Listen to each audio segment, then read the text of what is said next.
And ages at Camp Reynolds, I found this to be pretty interesting, ranged from 12 to 57 years old. So there was 12-year-old soldiers at this camp. The houses on the left side are officers' row. The higher up in rank you were, the higher up you got to live on the hill. If somebody came over that outranked you, you would get bumped down, and everybody else would get bumped down. So I read that there was a lot of furniture moving going on at this camp during its heyday.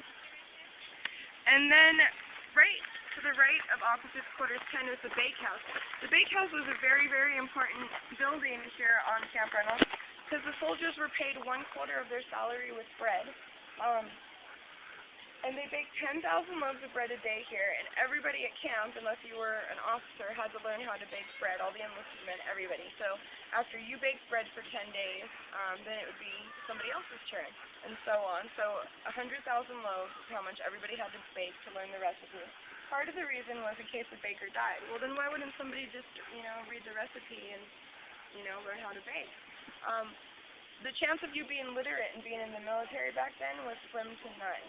So there was no way to read or write down a recipe, and this is why everybody had to know how to bake bread.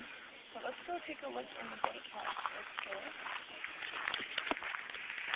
These plants right here are called century plants. They grow for 10 years, and they shoot the stalk up. It takes about 4 months, and then they die off.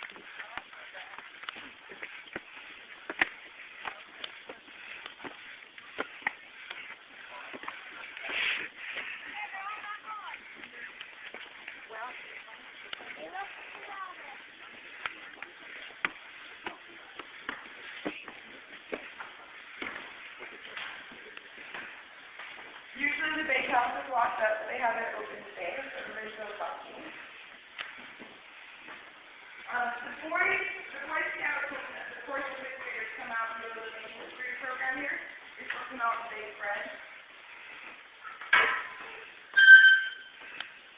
Okay, I want everybody to take a feel inside of the oven, and I want you guys to guess when the last time that oven was so warm. That is pretty warm. 100 years ago, maybe? No, not that long ago. Tuesday, probably 3 days. Thursday. Thursday's the last time they used that oven for baking bread. They bake, pans are right down there. It takes 3 minutes for the bread to bake. It's 800 degrees when it's fully heated up. I'm kind of in at the limit here. Yeah. I think